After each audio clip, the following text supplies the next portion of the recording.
Penal কোডের 177 মিথ্যা তথ্য প্রদান। 177 মিথ্যা তথ্য প্রদান, তথ্যটা হচ্ছে মিথ্যা। আমরা এই ধারা যদি পর্যালোচনা করি তাহলে আমরা দেখতে পাবো যদি কোনো ব্যক্তি আইন অনুযায়ী সরকারি কর্মচারী কোনো বিষয়ে তথ্য দেওয়ার জন্য বাধ্য থাকে। আমি আপনারা দেখেন এই প্রত্যেকটা টপিক কিন্তু একই, সেম সেম। তো আপনারা যখন পড়বেন মোটামুটি একটা গুলা পড়লে মোটামুটি সব লিখতে সুবিধা হবে। মেইন বইয়ের দিকে তাকাইলে তো একবারে হারছে, মানে ভাষা এত কঠিন ভাষাতে লিখতে পারবেন না।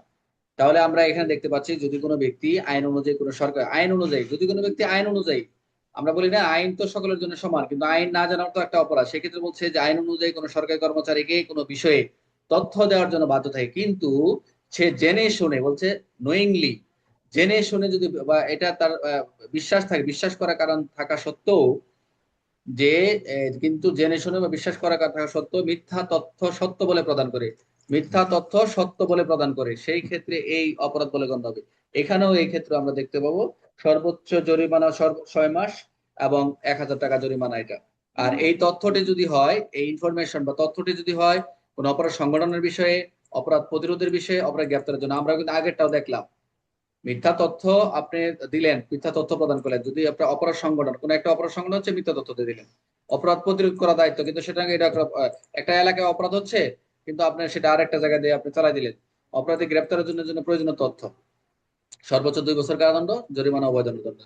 আমরা এই দ্বারা উদাহরণ যদি দেখি, একজন জমির মালিক জানেন তার এলাকায় একটা হত্যাকাণ্ড হয়েছে তার এলাকায়, কিন্তু ম্যাজিস্ট্রেট মিথ্যা তথ্য দিলেন যে সাপর কামড়ে মরছে। ওই যে আমরা দেখলাম না কালকে একটা, আমরা পিকচার দেখছিলাম না যে একজন ম্যাজিস্ট্রেট এখানে তারা একটা তার জমিতে ঘটনা করছে, মারা গেছে, তার জমিতে লাশ হয়ে গেল, ওরা সংবাদ দিচ্ছে যে মিথ্যা। তাহলে মিথ্যা তথ্য, এই যে ম্যাজিস্ট্রেটের মিথ্যা তথ্য দিয়ে বলেন সাপের কামড়ে মারা গেছে, এটা হলো 177 অনুযায়ী অপরাধ সংগঠিত হবে। আরেকটা উদাহরণ, একজন গ্রাম পুলিশ চৌকিদার জানেন কিছু লোক ডাকাতি করার উদ্দেশ্যে গ্রাম দিয়ে গেছে। আরেকটা উদাহরণ আছে, গ্রাম পুলিশ চৌকিদার জানেন যে কিছু লোক ডাকাতি করার উদ্দেশ্যে গ্রাম দিয়ে গেছে। আইন অনুযায়ী তাকে পুলিশকে সঠিক তথ্য দেওয়ার কথা ছিল, কিন্তু সে ইচ্ছাতে ভুল ভুল জায়গার কথা বলে পুলিশে বিভ্রান্ত করে, গ্রামের কথা বলে কিন্তু সে ভুল জায়গার তথ্য দিয়ে দিচ্ছে। এই চৌকিদারের কি হবে? এগুলো প্রশ্ন কিন্তু আসে এইভাবেই। এইটা হচ্ছে 177 ধারায় অপরাধ। তাহলে ব্যাখ্যাটা কি, আমরা এখানে কিছু আমরা এক্সপ্লেনেশন আছে, মনোযোগ দেন। 176 এবং 177, এই 176 এবং 177-এর অপরাধ বলতে বোঝাচ্ছে বাংলাদেশে সংগঠিত হলেও যদি তা বাংলাদেশে ঘটতো তাহলে নিম্ন শাস্তি। 302, 304 কালপবল হোমসাইড, অপরজনের হত্যা, 392, 358 ডাকাতি ছিনতাই সম্পর্কিত, 309, 400 ডাকাতির প্রস্তুতি সমাবেশ সম্পর্কিত, 435, 470 অগ্নিসংযোগ, 454, 460 বাড়িতে অনধিকার প্রবেশ গুরুতর অপরাধের ক্ষেত্রে এই অপরাধগুলাই বুঝাবে এখানে 176 এবং 77 ক্ষেত্রে। তাহলে সরকারি কর্মচারী মিথ্যা তথ্য দিলে কোন ধারা প্রযোজ্য হবে? 177। ৭০।